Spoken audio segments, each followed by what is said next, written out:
Você, obviamente, já deve ter ouvido falar em espiritualidade. E são várias as possibilidades de encarar esse tema de espiritualidade. Eu quero te convidar para você embarcar nessa conversa comigo para que a gente entenda uma terminologia que eu vou trazer para você, que é a espiritualidade inversa. Vamos passar a vinheta, enquanto isso você se inscreve, você faz o seu gostei e você ativa o sininho das notificações. Mas no final, não deixe de compartilhar.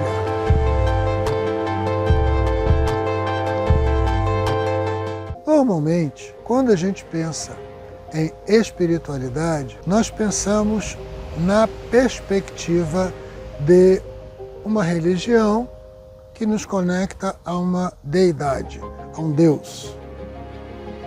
Esse caminho de transcendência, de passar por um determinado espaço em direção a alguma coisa que é o sagrado. E existem diversas maneiras de você buscar essa forma de entendimento na vida das pessoas. As academias, ou seja, os cientistas, os estudiosos, eles normalmente tendem a colocar a coisa dentro de uma estrutura que possa ser replicada. Então, as abordagens para entendimento da espiritualidade humana, ela é feita através de questionários. Esses questionários são aplicados em quantidades, muitas vezes, com muitas pessoas, e se analisam estatisticamente os resultados para se fazer o que se chama de validação deste questionário. Opa, esse questionário, esse tipo de pergunta, traz para a gente uma quantidade de respostas mais alinhadas, mais semelhantes.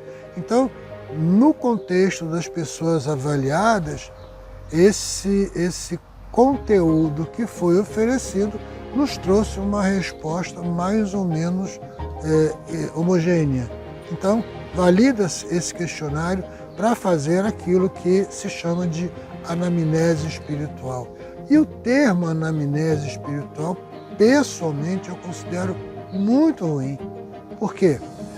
Quando a gente fala em anamnese, nós estamos fazendo perguntas à pessoa para chegar a um determinado diagnóstico. Esse diagnóstico vai nos identificar um determinado problema, para que a gente atue. Eu sou médico, gente. Então, é assim que eu vivo, ouvindo, constituindo a ideia do conceito que está sendo passado através das queixas das pessoas e, através disso, tentar constituir um diagnóstico para fazer uma ação relativa à solução daquele problema. Mesma coisa se aplica. Se você pensa nesse raciocínio da anamnese espiritual, você está entendendo que o espírito está envolvido em algum lugar e este em algum lugar você vai encontrar e você vai fazer alguma ação sobre ele. Daí eu imagino, existe uma grande confusão entre corpo, alma e espírito. E quando a gente fala em espírito, nós estamos falando no sopro divino que lhe foi infundido. Este é único, individual e eterno. Conhecendo dessa forma, o que nós observamos como espiritualidade ou tendências ou caminho de espiritualidade é o entendimento daquilo que é a alma.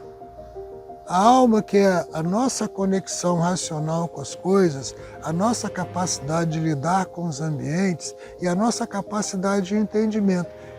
Confunde-se isso com a chama divina do Espírito. Então, a partir daí, nós começamos a trabalhar e nós fazemos esse tipo de pesquisa de trabalho há 20 anos, dentro de ambientes hospitalares. Ao invés de nós aplicarmos um questionário para saber o que acontece na vida daquela pessoa, nós procuramos conversar com aquela pessoa para, dentro do que é o contexto de suas respostas. Conversa livre, não é estruturada, é livre, mas no contexto das suas respostas, nós irmos formulando o conceito de como ele vê a questão de Deus, do encontro com Deus, da ação de Deus na sua vida, da ação de Deus ou da sua religiosidade dentro do seu contexto de saúde e de vida. Ou seja, nós deixamos de olhar para o indivíduo que está sendo abordado como um objeto de avaliação e passamos a olhar esse indivíduo como protagonista. E então, a nossa abordagem deixa de ser uma abordagem tradicional, onde você faz perguntas, faz questionamentos, e passa a ser uma abordagem que nós chamamos de espiritualidade inversa, exatamente porque a gente joga o foco em cima da pessoa. E para entender essa questão da espiritualidade inversa, eu convido você a clicar aqui embaixo na descrição do vídeo. Temos um e-book falando exclusivamente sobre esse conceito da espiritualidade inversa, onde você coloca o foco, a luz, a percepção na dor que o indivíduo expressa, na necessidade que o indivíduo expressa, e não na pergunta que eu acho que é adequada de ser feita para que ele me dê uma resposta que esteja mais ou menos sinalizada com as respostas feitas nos estudos com grupos de pessoas que deram respostas que sinalizaram que aquele questionário era adequado e satisfatório. Então, realmente, invertemos o processo, olhamos o indivíduo como protagonista, procuramos entender qual é a dor que esse indivíduo tem, procuramos entender qual é a necessidade que ele expressa e, através dessa necessidade, nós tentamos alimentar o lenitivo dessa dor. E ao passar o lenitivo dessa dor, lenitivo é amenizar. A gente tem que tomar cuidado para não ficar falando palavras muito complicadas e depois a gente perguntar o que é zêmula? Zêmula é zebra. Então a gente tem que começar a usar terminologias mais fáceis de serem compreendidas. Esse amenizar da dor é que faz com que o espírito fique leve, a alma fique confortável e a inversão da abordagem aconteça. Gostou da ideia? Então compartilha com o pessoal aí, deixa o seu joinha, o seu gostei, ativa as comunicações, as sinalizações, sininho, e não deixa de se inscrever no canal.